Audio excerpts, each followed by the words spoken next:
Cernak again driving this one. Keep it in, get there, Sseppuya! It's across the line! And the Fury have a shot lead!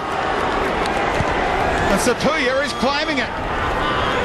It was a messy goal, but they won't worry about that as the celebration continues in the corner. Well, they've threatened early 2 or 3 times now, dangerous balls into the penalty area. We've seen Melbourne Victory falter early in the season from this sort of situation. Pekovic missed with the punch, it fell to Sseppuya, and then somehow it managed to scramble its way between the players on the line. I think it was Vargas and Dugandzic, and between them they just couldn't keep it out. Interesting to see whether Sseppuya is ultimately credited with the goal, but you fancy it might be an own goal against Roddy Vargas. Back off Mate Dugandzic perhaps. He does have a wonderful scoring record. Leijer towards Pondelyak, who got away from Makoto. And he goes down, Robbie Cruz, and a penalty is given. There's a card coming as well, and it's a red card for the Scottish referee. He's making a name for himself, but in what way, Paul Trimboli? That looked a little harsh. Looked a little harsh. It was brilliant work from Pondelyak.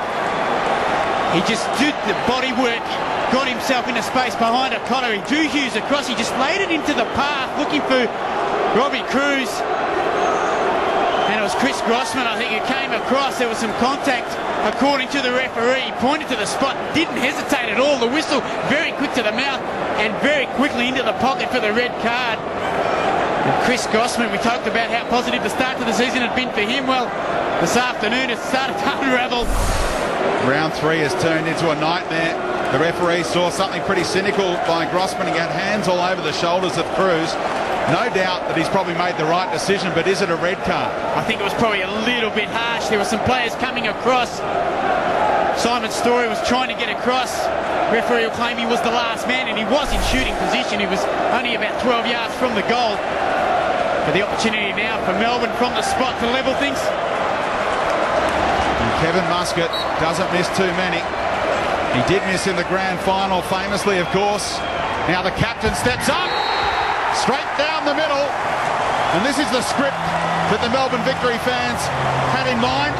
They're back level. Cool as you like from Kevin Muscat from the penalty spot. Look at the fans behind that goal there in raptures. First goal at the new stadium for the home side. Wonderful work for Pondelyak. He slipped a Cotto, he drew Hughes, and then he put it in a beautiful spot for the run of Cruz. Alleged to have been held back from Grossman, and then Muscat, look at that, just allowing the keeper to move to the right, drifts it down the middle. That's brilliant. No risk of coming back off the post that time from Kevin Muscat, as it did on grand final day in the shootout against Sydney FC. Hernandez, who rode the challenge and found Kellaway. Makoto dived in. Nice work from Kellaway. Could have gone down, he does. That's a penalty. Listen to the cheers. Ironic ones in some senses. But the Melbourne Victory fans finally have the penalty they've been baying for. Oh, it's incredible. Have you ever seen a game where there's been that many calls for a penalty? That time, wonderful work. Carlos Hernandez, he just turned Simon Story near the halfway line. He sent Kellaway away, and O'Connor came flying in. Brilliant work from the winger. And then the trailing leg, he came across. I think it was Osama Malik. And he didn't quite get there. And I think it was his left leg that caught Kellaway. The momentum took him forward. There'll be a lot of people saying that the first point of contact's outside the box, but he gets him again inside the box. It's a great decision to give the penalty, is it not, Mark Boston? No, outside the box. I felt it was at the left leg, Brent, that came across and caught him. It's a penalty because effectively you're playing the advantage. The second foul occurs inside the box. Penalty given Muscat with the chance to make it 2-1. What odds you give me that he misses? He doesn't miss many. Muscat again against Pasfield. They're finally in front at AAMI Park, the Melbourne Victory, and Kevin Muscat celebrates. Who else would you expect but their spiritual leader and captain to put them in front finally? And you have to credit Kevin Muscat. Cool as you like.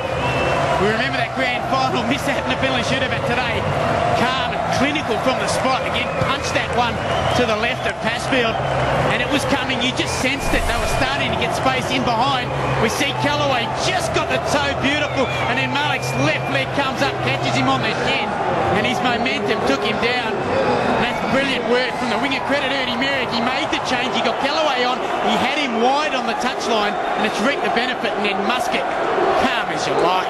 He hit the left post as he looks at it in the grand final. Tonight he's gone up the middle and to the right-hand side. He wasn't flirting with that left-hand post this evening. No, he wasn't. He wasn't. I think he's buried the ghost of that grand final miss today with these 2 penalties. It takes a very brave player, Trimmers, to take 2 penalties in the one game. One thing Kevin Muscat does, he very rarely, when he's approaching the penalty, he has the ball in his peripheral vision. The referee eventually sorts it out. Cernak drives it in again. Dyron Dale's there. Penalty given. Oh my God! And a yellow card. Well, Diogo Ferreira, the new man on, The away he's been supporters accused are in of raptures. cuddling his opponent, and the Melbourne Victory, well, they thought they were on their way to 3 points. No, Now the Fury have a chance to equalise. Extraordinary. Well, the only thing I can think of is there was a little bit of a coming together just prior to the kick, and he called it back to have a word. Now, if he said to them, I don't want to see any of that because I'm going to book you, and now we see the reaction. Well, there's been another red card. They're down to 9 men. Okoto got a little crazy. A Melbourne Victory player wound up on the deck. I think it was They're down Kevin to 9. Muscat. I think it was Muscat who went down, and he's induced something there, and that's disappointing for the Fury. Let's not forget they've got the ball on the penalty spot, but there was a lot of angst, and Okoto's pushed Muscat in the chest. He led with the head, but he's only pushed him. That is certainly not a straight red card, is it, Mark Bosnich? I'd like to see it again. Oh, what a debut. I do not think that was a red card at all. What a debut for Chris Boyle. Actually, I'd like to see it again because I think he's actually bent down to pick up either the referee's whistle or something on the floor. It looked like he was trying to push Muscat out of the way to retrieve something off the deck. And Franz Stracker has gone to take Okoto down to the tunnel.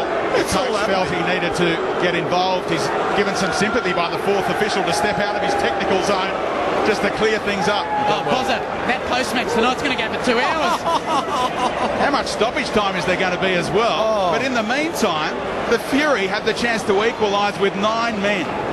And as we said, he did call the players together just prior to that corner kick, and he had some strong words. So obviously something was going on, and he wanted to make a point, and then the players have obviously not responded, and he's pinged them. He's obviously told them, Trimmers, if that happens again, I'm going to give a penalty. They've done it, he's given a penalty. But my mate Muskie, he went down like a sack of potatoes. Chris Payne has had a long time to think about it. And he sent Pekovic the wrong way. The 9-man Fury. Can they hang on now? 2-2. And as you said, Chris Payne, that is fantastic effort. He had so much time to play the mind games with himself, Bozza, but he kept his cool.